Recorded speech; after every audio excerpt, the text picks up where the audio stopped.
아주 제목이 아주 좋습니다. 학벌 사회라고 얘기했는데요. 한번 말씀해 보시죠. 네, 우선 발표에 앞서서 오늘 KBS와 MBC에서 촬영을 오시셨는데 진심으로 감사드립니다.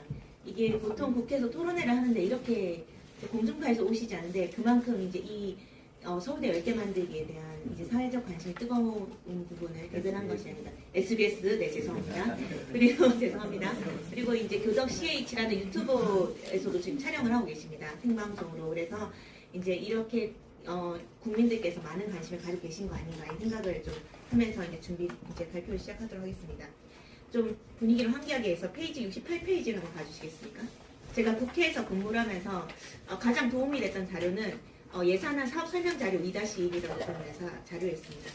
모두 국회의원님들 다 보시기 권장드립니다. 책이 무겁습니다.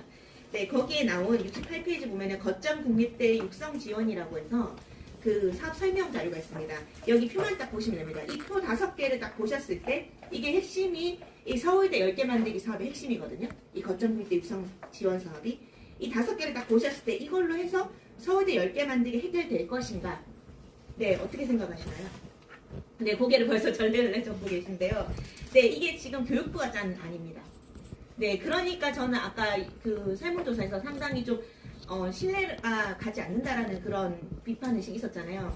저는 이제 이런 내용들이 언론에 보도가 되고 있기 때문에 솔직히 이 교육부가 이렇게 계획을 짰는데 이걸 어떻게 5년 동안 지속된다고 해도 이게 사실은 10개 만들기 가능할 것인가? 진짜 교육개혁이 이루어질 수 있을 것인가에 대해서 많은 국민들이 의구심을 가지고 있는 게 현실이라고 생각합니다. 다음으로 두 번째로 넘어가서요. 페이지 61페이지를 봐주시면 감사하겠습니다. 여기 2016년 예산안 산출 근거입니다. 이번에 이제 서울대 10개 만들기 하면서 이재명 대통령께서 왜 이제 그 장난만 지원을 하냐 이렇게 얘기하시면서 지방에 있는 대학들도 적극적으로 지원하라고 여러 차례 강조하셨습니다. 그럼에도 불구하고 예산이 겨우 2배 늘었어요. 이게 4천억대여서 8천억대로 겨우 늘었습니다. 네, 이게 지금 현실이고요. 여기서 거점 국립대 지원하고 이제 글로컬 거점 국립대 지원 해가지고 각각 9교박 정도 이제 지원이 되는데 이 언론에서 주목하고 있는 비판하는 부분은 이 대학들이 중복되는 거 아닌가? 그럼 사실상 9개 대학만 지원해주는 거 아닌가? 네, 왜냐면 거점 국립대라는 건 정해져 있거든요. 네, 그리고 그 외에 일반 국립대 지원은 얼마 되지 않습니다. 얼마 안 되는 돈을 가지고 쪼개지는 상황이고요. 그리고 이제 연구 중심 대학 인센티브라는 것도 사실 어떻게 쓰여지는지에 대한 구체적인 내용이었고, 그 다음에 좀 특이하게 갑자기 등장한 AI 거점 대학이라는 게 있습니다. 이것이 지금 진행되고 있는 이 특성화에 대한 요구가 대단히 높은데 이거랑 관련성이 과연 있는가? 모든 대학이 다 AI를 하고 있으면 이거 특성화라고 볼 수 있겠습니까? 네, 이게 좀 제가 생각할 때는 이런 걸 보면은 우리 국민들은 위대하고 되게 똑똑하시거든요. 이 대통령을 2차례나 탄핵시킬 만큼 위대한 국민들이십니다. 이 국민들은 이 정도 보시고는 이거 보시면은 희망이 있다 이렇게 생각 못 하신다는 거예요, 솔직히. 이걸 정확히 좀 아셔야 되겠다 이 생각이 좀 들고요.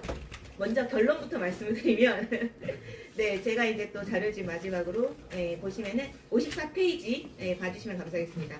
저는 이제 결국은 우리 국민들이, 이 위대한 국민들이 대통령을 2번 탄핵시킨 이 역사를 만들어냈듯이 이제 학벌사회도 우리 국민들의 힘으로 할 수밖에 없다. 그래서 저는 서울대 10개 만들기든 이름은 뭐든 상관없지만 범시민행동 플랫폼 이제 시작할 때가 왔다. 그래서 대전한 포럼과 여기 계시는 이제 오랫동안 활동하셨던 사기업 없는 걱정 없는 세상 그리고 교육의 봄 이런 수많은 단체들이 다 같이 모여서 네트워크를 꾸려서 우리의 힘으로 해보자. 우리 정부는 5년 동안 열심히 노력하겠지만 한계가 있습니다. 장기적으로 가야 된다는 게 이제 설문조사 결과였는데요. 장기적으로 가려면 결국은 국민들의 힘으로, 국민의 힘이 아닙니다. 국민들의 힘으로 네, 나가야 되는 게 아닌가 생각이 됩니다. 그래서 지금 오늘 이 토론회를 계기로 해서 저는 네트워킹 플랫폼 같은 거를 운영을 하고 추진을 했으면 좋겠고 사실은 저는 이제 이 개인적으로 김상훈 교수님이 거기서 좀 총대 매셨으면 좋겠다는 개인적인 왜냐면 이 700명의 이 설문조사를 혼자 다 받아내셨어요. 물론 여기 도와주셨죠. 보통 일이 아닙니다. 이게 지금 이런 역량을 가지고 계신 분을 우리가 안 썩으면 썩게 두고선 안 된다. 이 역량을 해서 역량 귀하게 쓰고 우리 김상우 교수님께서 큰 역할을 해주시면 좋겠다 이런 생각이 좀 들었습니다. 그럼 이제 발표를 빠르게 진행하도록 하겠습니다. 10분 안에 끝내겠습니다. 저는 이재명 정부 5년 안에 무조건 해결해야 된다. 이거는 네, 아니면은 저는 지금 저희가 5살짜리 애를 키우고 있는데 우리한테 더 이상 한국에 살라고 얘기 도저히 못하겠습니다. 네, 그래서 넘어가겠습니다. 네. 네, 제가 넘기면 되죠? 네. 저는 저출생은 저항이라고 생각합니다. 제 나이 때 2030, 40대 초반 사람들이 애를 낳지 않는 건 저항이에요. 시위를 나갈 수가 없으니까 저항을 하는 겁니다. 그래서 애를 안 낳는 거라고 생각하거든요. 그러면은 애를 안 낳는 이유 중에 첫 번째가 경제적 불안정이 있고요. 이건 사실 비정규직이 너무나 확산됐고 집값이 너무 올랐기 때문에 저는 너무 애를 낳을 수 없다. 이런 게 이제 저는 그게 이제 좀 마음이 느껴지고 두 번째가 사실 교육비입니다. 양육, 보육이라는 거는 사실 돈은 어떻게 보면 적게 드는데 핵심은 교육비예요. 제 나이 때 있는 그 30, 40대 여성들이 애를 낳으면서 고민하는 게 영어 유치원 보낼지 말지입니다. 모든 부모님들이 영어 유치원 보내기 때문에 저도 사실 고민이 많이 돼요. 매 순간 고민하고 있습니다. 근데 영어 유치원 비용이 한 아이당 150만 원 아시죠? 네. 그래서 감당이 안 됩니다. 이거 영어 유치원 보내기 시작하면 감당이 안 되고 계속 초등학교 1학년, 2학년, 3학년 계속 보내야 됩니다. 그래서 애를 못 낳는 겁니다. 한 명 낳고 포기하는 겁니다. 예, 이게 이제 지금 현실이라고 볼 수 있겠고요. 다음으로는 그래서 이제 사교육비가 지금 26조 시대라고 하거든요. 근데 사실은 부모의 지갑 크기에 따라서 저는 아이의 인생이 결정되는 구조로 갔어요. 근데 나름대로 저항을 했습니다. 저희가 이제 대학 제 나이 때 이제 대학생들이 같이 이제 싸웠던 게 반값 등록금 너무 비싸니까 이걸로 이제 운동도 했고 그리고 대학 거부 운동도 진짜 많이 했습니다. 그런데 결국은 바뀌지 못했어요. 예, 그게서 너무 슬픈 현실인 것 같고요. 그래서 저는 이제는 그 김종영 교수님께서 얘기했던 것처럼 이 서울대 10개 만들기 책에서 코페르니쿠스적 전환이라고 표현하셨어요. 그러니까 모두가 이제 지구가 지구 중심으로 태양이 돈다, 뭐 행성이 돈다 이렇게 생각했던 이런 마인드에서 벗어나서 혼자서 얘기하신 거잖아요.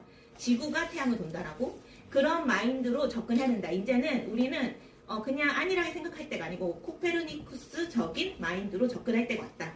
이거를 얘기를 하셨어요. 근데 벌써 그것도 10년 전이어가지고 저희가 좀 아직 부족한 빨리 해야 된다라는 생각이 좀 듭니다. 그래서 이제 서울대 10개 만들기 책을 제가 이제 한 3-4번 정도 읽으면서 이제 분석을 좀 했습니다. 근데 너무 책 내용은 너무 좋아요.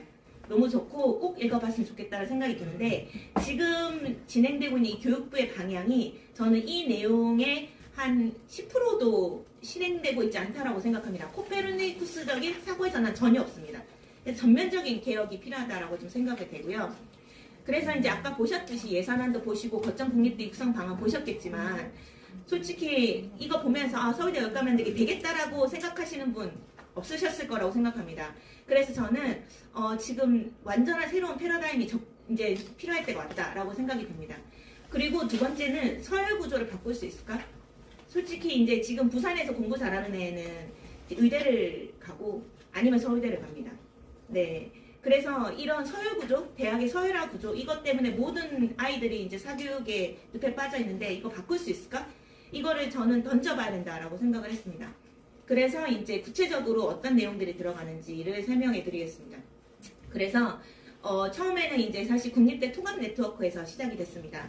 그래서 통합 네트워크는 다 아시겠지만 이게 많은 성과를 냈는데 사실 어떻게 보면 많은 성과를 낸 것도 없다고도 볼 수 있고 정말 좋은 내용들이 많았어요. 근데 이것들이 추진이 안 됐습니다. 왜 추진이 안 됐겠습니까? 결국은 저는 서울대 출신이 아니고 여기 서울대 출신이 계실지 모르겠지만은 서울대 출신이 다 반대했습니다. 서울대 총장부터 반대를 했어요. 그래서 이게 진척을 못했습니다. 그래서 일단은 서울대 학벌 카르텔의 저항이 시작되다 보니까 이 교육 관료들하고 보수 언론들이 같이 결합이 돼가지고 이 교육의 수월성 얘기를 하면서 결국은 서울대 폐지 프레임으로 몰아가면서 결국 이루어내지 못했습니다. 네, 그게 너무 안타까운 현실이었던 것 같고요. 네, 계속하겠습니다. 네, 그래서 이제 김정현 교수께서 서울대 10개 만들기를 제안했는데 핵심적인 거에 이제 백그라운드는 독일과 미국의 교육 체제를 한번 모델을 참고를 해보자. 독일은 이제 주정부 중심의 공립대학이 잘 돼 있고 대학 간 서열이 사회적 차별로 이어지지 않고 있고 미국 캘리포니아 같은 경우는 UC 시스템에 10개 캠퍼스가 단일 교육 연구 대학 체계로 운영되고 있지 않냐 특성화 잘 되고 있다라고 주장을 하신 거예요.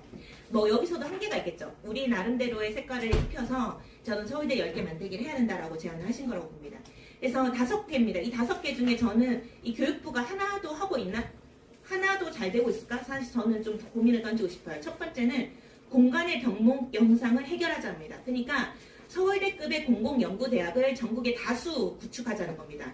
그래서 대폭 확대한다는 거예요. 병목 형상을 해결하자. 그러니까 고속도로 보면 병목 형상 때문에 항상 8시부터 9시까지 막히잖아요. 그러니까 꼭 그런 병목 형상 우리가 만들 필요가 있냐, 공간적으로. 두 번째는 시간의 병목 현상 해결인데요. 이거는 정말 적극적으로 고민해야 될 것 같은데, 저는 편입 제도를 대폭 확대할 때가 왔다. 그러니까 제가 고3 때 공부를 안 했어요. 그러면은 재수를 한단 말이에요. 근데 다른 나라는 재수를 할 게 아니고 그냥 대학을 가요. 그래서 편입 준비를 한단 말이에요. 그게 이제 독일이나 미국이나 이런 데 잘 되고 있다라고 서울대 10개 만들기 책에 나와 있거든요. 저는 솔직히 편입제도 대폭 확대하는 것도 한번 고려해 볼 필요가 있다. 이거 좀 검토가 필요하다라고 생각이 되고요. 세 번째는 연구 중심 대학을 적극적으로 공립을 해야 된다라고 생각이 됩니다. 그래서 세계적 연구 경쟁력을 어떻게 확보하실 것인가, 상향 평준화를 어떻게 이룰 것인가를 집중적으로 논의를 할 때가 왔다. 그리고 여기 보면은 뭐 해외랑 교류한다고 해서 무조건 상향 평준화가 되는 게 아니에요.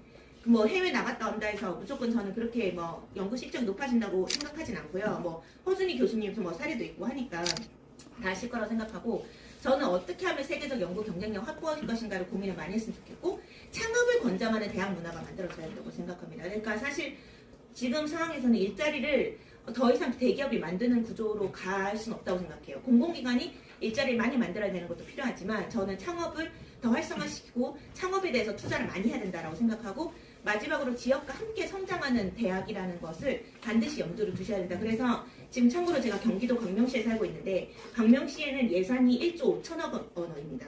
인구가 30만이 안 되거든요. 근데 예산이 1조 5천억 원이 들어가는데 춘세계 잉여금이 1,000억 원이 남아요. 10%가 그냥 남습니다. 그런데 거기서 이제 뭐 과학기술 예산이라든가 뭔가 연구에 투자하는 예산은 아예 없습니다.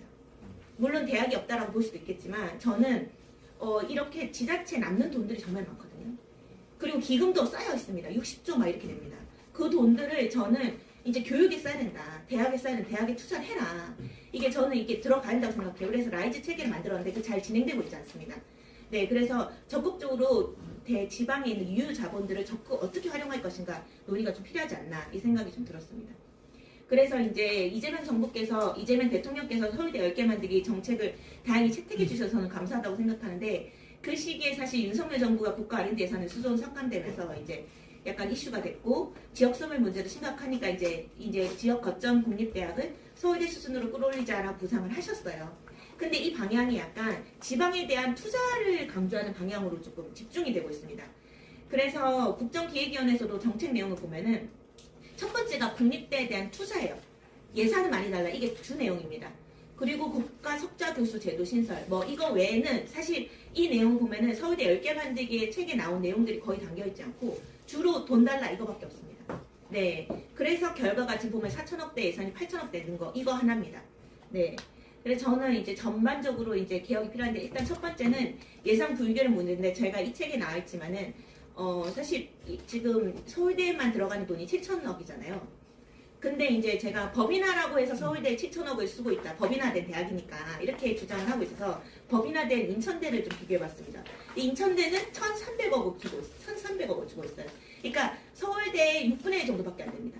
그러니까 인천대는 살지가 못하는 거예요. 누가 인천대를 가겠습니까? 당연히 서울대를 가지. 공부 잘하는 인천 학생들이. 그게 지금 현실인 것 같고요. 두 번째는 그게 이제 두 번째 내용이고요. 예산 부기령은 여러분들 다 아실 거라 넘어가겠습니다. 연구 경쟁력 인센티브 예산도 대단히 부족합니다. 1,200억 정도에 불과합니다. 네. 그래서 이제 상향 평준화 전략 부재하고 아까 얘기했던 부분들 쭉 정리했고요. 핵심적으로는 부처 간 협력이 되게 필요한데, 부처 간 협력이 거의 안 돼요. 이것도 저는 전면적으로 검토가 좀 필요하다, 이런 생각이 좀 됩니다. 네. 그래서 이제 제가 마무리를 하자면요. 저희가 성공한 교육정책 사례가 있습니다.